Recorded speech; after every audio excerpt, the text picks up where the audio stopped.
Okay. Hello friends. இந்த வீடியோல நம்ம 5த் கொஸ்டின் தான் சால்வ் பண்ண போறோம். அதுக்கு முன்னாடி நான் போன வீடியோல என்ன பார்த்தோம்னு சொல்லிடுறேன்.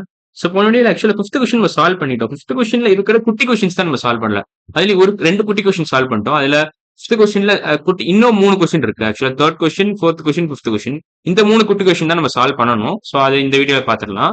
அதுக்கு முன்னாடி நான் போன வீடியோ வேற என்னலாம் சால்வ் பண்ணணும்னு சொல்லிடுறேன். போன வீடியோல நம்ம இந்த 5th கொஸ்டின் இந்த கொஸ்டின் சால்வ் பண்ணிட்டோம். அதாவது இந்த கொஸ்டின் பேலன்ஸ் பொட்டேட்டோஸ் கண்டுபிடிச்சிட்டோம் நம்ம. இது முடிச்சிட்டோம் கம்ப்ளீட்டா. அது தவிர நம்ம என்ன பண்ணோம்னா இதுவும் முடிச்சிட்டோம். இந்த ஃபர்ஸ்ட் கொஸ்டின் முடிச்சிட்டோம். செகண்ட் கொஸ்டின் முடிச்சிட்டோம். Express potatoes weight in improper fraction அது முடிச்சிட்டோம். அப்புறம் express weight of potato sold by Ravi, ஸ்பெசிஃபிக்கா ரவி எவ்வளோ வித்திருக்காரு அதை வந்து இம்ப்ராப்பர் ஃபிராக்ஷன்ல எக்ஸ்பிரஸ் பண்ண கேட்டிருக்காங்க. அதுவும் முடிச்சிட்டோம். அது தவிர என்ன பண்ணோம்னா நம்ம 4th கொஸ்டின் முடிச்சிட்டோம். இது எல்லாமே எதுல இருந்து முடிச்சிருக்கோம்னா இந்த எக்ஸசைஸ்ல இருந்து முடிச்சிட்டோம். Addition and subtraction of mixed fraction அப்படின்ற ஒரு எக்ஸ்ட்ரா எக்ஸசைஸ். இது வந்து புக்ல டெக்ஸ்ட் புக்ல இல்லாத எக்ஸசைஸ், நானே கொடுக்குற எக்ஸசைஸ். இது முடிச்சிட்டோம். அதுல இருக்கிற 4th கொஸ்டின் 5th கொஸ்டினும் கிட்டத்தட்ட முடிச்சிட்டோம். 5th கொஸ்டின் கம்ப்ளீட்டா முடிக்கல, ஆனா ஓரளவு முடிச்சிட்டோம். இப்போ அந்த 5th கொஸ்டின்ல இருக்கிற லெஃப்ட் ஓவர் கொஸ்டின்ஸ் முடிச்சுட்டு நம்ம 6th 7th முடிச்சிடலாம். அதோட இந்த எக்ஸசைஸ் ஓவர். அதை இப்ப நான் பண்ண போறேன். ஸ்டார்ட் பண்ணிடலாம். ஓகே, இதுல என்ன கேட்டிருக்காங்கன்னா total weight of potato sold by both of them, இதான் நம்ம கண்டினியூ பண்ணணும். Total weight of potato sold by both of them என்ன வரும் உங்களுக்கு? 5 1/4 பிளஸ் 9.5 வரும். விச் இஸ் நத்திங் பட் நம்ம ஏற்கனவே கம்ப்யூட் பண்ணி வச்சிருந்தேன் நினைக்கிறேன். 14 பிளஸ் 3/4 இதான் ஆன்சர். நான் ஏற்கனவே கம்ப்யூட் பண்ணி வச்சிருந்தேன். 5 பிளஸ் 1/4 பிளஸ் 9 பிளஸ் 2/4 வரும். ஆக்சுவலா 14 அது வந்து எப்படி எழுதலாம்னா நம்ம மறுபடியும் கம்ப்யூட் பண்ணி காமிக்கிறோம். 5 1/4 பிளஸ் 9.5 அதான் நீங்க பண்ணணும். 5 1/4 பிளஸ் 9.5. மறுபடியும் காமிக்கிறேன். எப்படி பண்ணலாம்? 5 1/4 பிளஸ் 9.5. நீங்க 5 9 டேரக்டா ஆட் பண்ணிடலாம். இன்ஃபேக்ட் ஸ்பிளிட் பண்ணி எழுதலாம் நீங்க. 5 பிளஸ் 1/4 பிளஸ் 9 பிளஸ் ஹாஃப்னு எழுதலாம். நீங்க 5ஐயும் 9ஐயும் ஆட் பண்ணலாம். 1/4ஐயும் ஹாஃபையும் ஆட் பண்ணலாம். 1/4ஐயும் ஹாஃபையும் எப்படி ஆட் பண்ணலாம்? 1/2 நீங்க 1/2 நீங்க 2/4ன்னு எழுதலாம். ஆக்சுவலா 1/2 நீங்க எப்படி எழுதலாம்? 2/4ன்னு 1/2 is the same as 2/4. Since இப்படி பண்ணலாம். நீங்க 1/2 இன்டூ 2/2ன்னு போடலாம். 2/2 இஸ் த சேம் அஸ் 1. அது உங்களுக்கே தெரியும். ஒழுங்கா எழுதுறேன் அதை. 2/2 is the same as 1. ஏன்? ஏன்னா 2/2 1 தான். பேசிக்கா 2/2 1 தான். ஆனா 2/2 ஏன் நான் மல்டிப்ளை பண்றேன்? அப்பதான் உங்களுக்கு 2/4 கிடைக்கும். ஏன் 2/4 நமக்கு தேவை? அப்பதான் நம்ம 1/4 ஆட் பண்ண முடியும். 1/2 நீங்க 2/4ன்னு எழுதுனீங்கன்னா நீங்க 1/4 ஈஸியா ஆட் பண்ணிடலாம். அதான் ஐடியா. 5 பிளஸ் 9 என்ன? 10 பிளஸ் 5 15 வரும். 9 பிளஸ் 5 14. 14 இது ரெண்டும். 1/4 பிளஸ் 2/4. 1/4 அப்படியே வச்சுக்கோங்க. நான் 1/2 தான் 2/4ன்னு எழுதுனேன். 2/4 அவ்வளவுதான். 1/4 plus 2/4 is nothing but 3/4. 14 plus 3/4. 14 3/4 நீங்க எழுதிக்கலாம். அதான் ஆன்சர் நினைக்கிறேன். Total weight of potato sold by both of them நீங்க 14 3/4 எழுதலாம். அவங்க வந்து இம்ப்ராப்பர்லயும் எழுதலாம், மிக்ஸ்லயும் எழுதலாம். நான் மிக்ஸ்ல எழுதிடுறேன். 14 3/4 kg. அவ்வளவுதான். ஓகேவா? நம்ம 4th கொஸ்டின் வந்துடலாம். Express weight of potato sold by Rani in improper fraction. Okay, Rani எவ்வளவு வித்திருக்காங்க? 9.5 நினைக்கிறேன். ராணியோட வித்தது 9.5 வித்திருக்காங்க பாத்தீங்களா? 9.5 நம்ம எழுதிக்கலாம். எங்க இருக்கா? அங்க இருக்கு. Express weight of potato sold by Rani in improper fraction. 9.5 நீங்க இம்ப்ராப்பர் ஃபிராக்ஷன் எழுதணும். அதுக்கு நான் ஏற்கனவே ட்ரிக் தான் சொல்லி கொடுத்தேன். ஃபர்ஸ்ட் இது ரெண்டுத்தையும் மல்டிப்ளை பண்ணுங்க, அப்புறம் இதோட ஆட் பண்ணுங்க. டினாமினேட்டர் 2 தான் இருக்கும். இதை நீங்க எப்படி எழுதலாம்னா 9.5 நீங்க 9 into 2 plus 1 the whole divided by 2ன்னு எழுதலாம். which is nothing but 18 plus 1 19 divided by 2.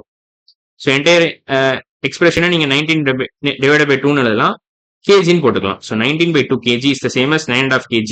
அவ்வளவுதான். இதெல்லாம் அழிச்சிடுறேன். 9.5 kg is the same as 19/2 kgs. அவ்வளவுதான். ஓகேவா? இப்போ ஃபைனலா இந்த கொஸ்டின் கேட்டிருக்காங்க. how much potatoes are still left? Balance கேட்டிருக்காங்க. பேலன்ஸும் நான் எழுதியிருந்தேன்னு நினைக்கிறேங்க. 5 plus 7/12. 5 7/12. பேலன்ஸ் வந்து 5 7/12 தான். இதான் ஃபைனல் கொஸ்டினோட answer. how much potatoes are still leftனா 5 7/12 kgs of potatoes still left. இது வேணா கிளியரா இங்கே எழுதிடுறேன். ஆன்சர் வந்து 5 7/12. அவ்வளவுதான். இதான் ஃபைனல் கொஸ்டின் ஆன்சர். 5th கொஸ்டின்ல இருக்கிற எல்லாமே முடிச்சாச்சு. நம்ம 5th கொஸ்டின்ல இருக்கிற 5 குட்டி கொஸ்டினுமே முடிச்சாச்சு. இப்போ நம்ம 6வது கொஸ்டின் போயிடலாம். 6th கொஸ்டின் போயிடலாம். 6th கொஸ்டின் என்ன கேட்டிருக்காங்க? மலர் bought half kg of carrots, 2 3/4 kg of potatoes. What is the difference between the weight of carrots and potatoes she bought? Difference என்னன்னா நீங்க பிக்கர் குவான்டிட்டில இருந்து ஸ்மாலர் குவான்டிட்டி சப்ட்ராக்ட் பண்ணணும். இதான் பெருசு, பார்த்தாலே தெரியுது. 2 3/4 kgs. 2 kgs plus 3/4 kg of potatoes. இது வெறும் half kg தான். வெறும் 1 kg கூட கிடையாது. half kg of carrots தான். 1 kgயே வந்து அதிகம் half ஓட. 2 kgs of potatoes is much bigger. Weight ரொம்ப அதிகம் இதுக்குதான். சாரி வேற கலர். ஸோ இதோட வெயிட் ரொம்ப அதிகம். 2 3/4 is much figure then half. So அது புரிஞ்சுக்கணும். ஸோ இதுல இருந்து இதை சப்ட்ராக்ட் பண்ணணும். 2 3/4 மைனஸ் ஹாஃப் பண்ணீங்கன்னா உங்களுக்கு ஆன்சர் கிடைச்சிடும். What is the difference between the weight of the carrots and potato she பாட்னா நீங்க அதான் பண்ணணும். ஸோ 2 3/4 மைனஸ் ஹாஃப்னு போட்டீங்கன்னா உங்களுக்கு ஆன்சர் கிடைச்சிடும். இந்த டிஃபரன்ஸ் கிடைச்சிடும். Difference between the weight of potatoes and carrots அதான். ஸோ இது எப்படி பண்ணலாம்? 2 + 3/4 எழுதலாமா இதா? 2 3/4 can be written as 2 + 3/4 minus half நீங்க வந்து என்ன பண்ணலாம்னா 2/4 எழுதலாம். Half can be written as 2/4. நான் மேலே காமிச்சாத இங்கேயே காமிச்ச பாத்தீங்களா? ஹாஃப் நீங்க 2/4 எழுதலாம். வெறும்னே நீங்க 2/2 மல்டிப்ளை பண்ணீங்கன்னா உங்களுக்கு 2/4 கிடைச்சிரும். ஏன் இந்த மல்டிபிளிகேஷன் அலௌடு? ஏன்னா 2/2 இஸ் த சேம் as 1. ஒரு ஃபிராக்ஷனை நீங்க 1ஆல மல்டிப்ளை பண்ணீங்கன்னா தப்பே இல்லை. ஸோ ஒரு சில ஃபிராக்ஷன் மாறாது. அதான் பேசிக்கா சொல்ல வரேன். ஸோ நீங்க மாத்தக்கூடாது, இந்த ஹாஃப்ன்றதை மாத்தக்கூடாது. அட் த சேம் டைம் உங்களுக்கு 2/4 வரணும். ஏன் வரணும் 2/4? அப்பதான் உங்களால இந்த இது ஆட் பண்ண முடியும். 3/4 இல்ல சப்ட்ராக்ட் பண்ண முடியும். 3/4 மைனஸ் 2/4 பண்றது ஈஸி. ஆக்சுவலா 3/4 மைனஸ் ஹாஃப்னா பண்ண முடியாது அந்த அளவுக்கு ஈஸியா. ஸோ இப்ப 3/4 மைனஸ் ஹாஃப்னா நீங்க பண்ண முடியாது. இது கண்டுபிடிக்கிறது கஷ்டம். நீங்க 2/4 கன்வெர்ட் பண்ணிட்டு கண்டுபிடிக்கணும். அதுக்கு தான் நான் ஃபர்ஸ்டே கன்வெர்ட் பண்ணிடுறேன். ஸோ இதான் ஐடியா. ஸோ இப்போ கால்குலேட் பண்ணலாம். ஸோ 3/4 மைனஸ் 2/4 எப்படி பண்ணலாம்? ஸோ இந்த ஃபிராக்ஷன் எப்படி பண்ணலாம்? 3 மைனஸ் 2/4 எழுதலாம். இதை 3 minus 2 the whole divided by 4 which is nothing but 1/4. So இதையும் ஆட் பண்ணுங்க. 2 plus 1/4 which is nothing but 2 1/4 அவ்வளவுதான். ஏன்னா 2 plus 1/4 நீங்க டைரக்டா மிக்ஸ் தான் எழுதலாம். ஏன்னா 1/4 is a proper fraction. 1 is less than 4. So numerator is less than denominator. So நீங்க டைரக்டா இப்படி எழுதிக்கலாம். 2 1/4 எழுதலாம். ஸோ இதான் answer. So 6th question answer வந்து 2 1/4. நான் வேணா கிளியரா எல்லோ கலர் பென்ல எழுதுறேன். 2 1/4 அவ்வளவுதான். ஸோ இதான் ஃபைனல் 6th கொஸ்டின் ஆன்சர். நம்ம 7th கொஸ்டின் போயிடலாமா? ஓகே. இதுல என்ன கேட்டிருக்காங்க? The sum of 3 3/4 plus sum of 3 3/4 and 2 1/2 or difference of 4 1/2 and 2 1/4. So எது பெருசுன்னு கேட்டிருக்காங்க. சாரி எது குட்டின்னு கேட்டிருக்காங்க இவங்க. எது விச் இஸ் ஸ்மாலர்னு கேட்டிருக்காங்க.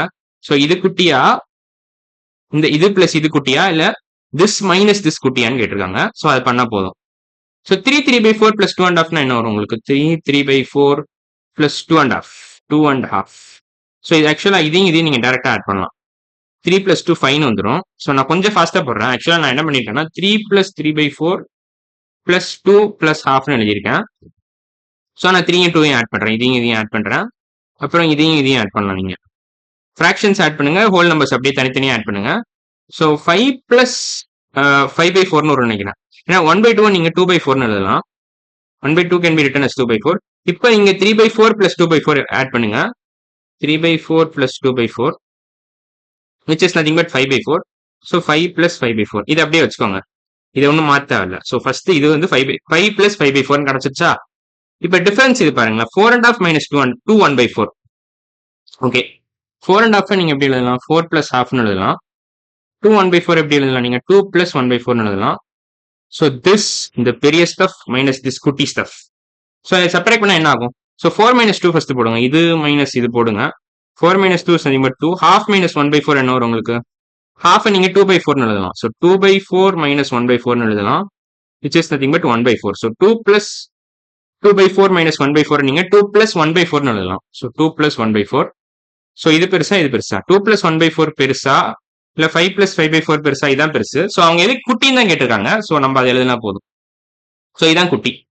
டிஃபரன்ஸ் ஆஃப் 4 1/2 and 2 1/4 தான் குட்டி. ஸோ அதை எழுதிட்டு போயிருங்க. ஸோ இதான் குட்டி. ஸோ இதை வேணா ஏன்னு வச்சுக்கலாம். இது B is the smaller quantity. So answer வந்து பி தான். டிஃபரன்ஸ் ஆஃப் 4 1/2 minus and 2 1/4 தான் குட்டி. ஸோ அப்படி வச்சுக்கோங்க. ஸோ அவ்வளோதான், 7th கொஸ்டின் முடிச்சிட்டோம். அடுத்த வீடியோ நம்ம என்ன பண்ணலாம்னா மல்டிபிளிகேஷன் ஆஃப் ஃபிராக்ஷன் ஸ்டார்ட் பண்ணிடலாம். ஸோ இன்னைக்கு வீடியோ நம்ம எல்லாம் முடிச்சிருக்கோம். 7th கொஸ்டின் முடிச்சிட்டோம், 6th கொஸ்டின் முடிச்சிட்டோம், அப்புறம் 5th கொஸ்டின் கம்ப்ளீட்டா முடிச்சிட்டோம். இது எல்லாமே இதுல இருந்து முடிச்சிருக்கோம்னா இந்த எக்ஸசைஸ் நினைக்கிறேன். இந்த exercise addition and subtraction of mixed ஃபிராக்ஷன்ஸ்ல இருந்து கடைசி 3 கொஸ்டின் முடிச்சிட்டோம். ஸோ இன்னைக்கு வீடியோ அவ்வளவுதான். அடுத்த வீடியோல பார்க்கலாம். பாய்.